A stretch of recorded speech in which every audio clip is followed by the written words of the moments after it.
Bonjour, j'ai une petite question pour toi. Quelle est ta plus grande qualité? Tu vas sans doute me répondre mon perfectionnisme. Et si je te demande quel est ton plus grand défaut, tu vas peut-être aussi me dire mon perfectionnisme. Avoue, tu ne le sais pas très bien. Est-ce que ce perfectionnisme, est-ce que c'est un talent? Est-ce que c'est un défaut? Est-ce que c'est une bénédiction? Est-ce que c'est une malédiction? Tu ne le sais plus très bien. Mon nom est Brigitte Ballings. Je suis coach en perfectionnisme, entre autres. Donc, j'accompagne des personnes qui souffrent de leur perfectionnisme et qui souhaitent retrouver un meilleur équilibre. Pourquoi est-ce que je me suis intéressée plus particulièrement à ce thème? D'un côté, parce que dans mes coachings en leadership et en stress et burn-out, je vois que beaucoup de personnes souffrent à la base d'un schéma de perfectionnisme. Et d'un autre côté, je vais vous l'avouer, moi aussi, j'ai été longtemps une perfectionniste invétérée et j'avoue que j'en ai souffert. Parce que je reste persuadée que le perfectionnisme est un talent aussi longtemps qu'il ne vous fait pas souffrir et souffrir les autres en même temps. La bonne nouvelle, c'est que nous ne naissons pas en tant que perfectionnistes. Donc, nous ne sommes pas des perfectionnistes, nous souffrons d'un schéma de perfectionnisme. Nous ne nous levons pas le matin en disant « Oh, on va être super perfectionniste aujourd'hui et on va en souffrir ». Non, pas du tout. C'est un schéma qui est apparu à un moment donné dans votre vie pour vous protéger. Ça, c'est la bonne nouvelle. Il est apparu avec une bonne intention.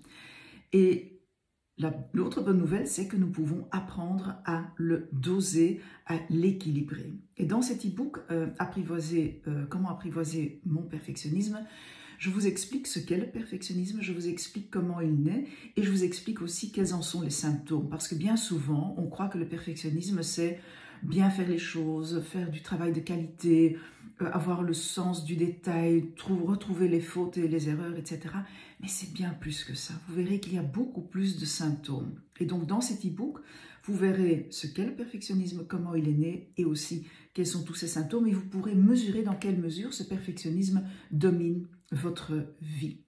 Maintenant, si vous souhaitez vous attaquer immédiatement à ce schéma de perfectionnisme, vous pouvez également demander ci-dessous un entretien exploratoire avec moi, de telle sorte à ce que nous puissions voir dans quelle mesure ce perfectionnisme domine votre vie et voir aussi quelle serait la meilleure approche pour y travailler, pour y remédier. Bonne nouvelle aussi, on ne va pas jeter votre perfectionnisme, on va bien le garder, mais on va surtout l'équilibrer.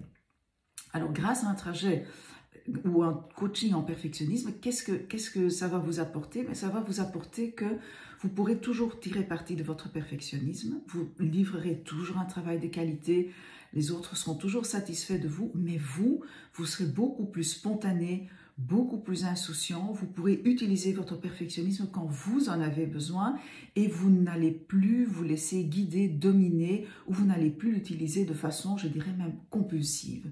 Donc de la spontanéité, de la créativité, vous allez entre autres retrouver cet enfant intérieur en vous qui est toujours là, qui était là avant, qui est toujours là aujourd'hui, mais il se cache bien, mais on va aller le retrouver. Et vous mènerez une vie beaucoup plus libre, vous sentirez que ce poids sur vos épaules a disparu.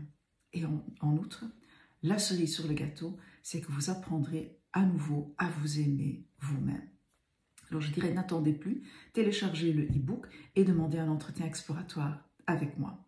À très bientôt, au revoir.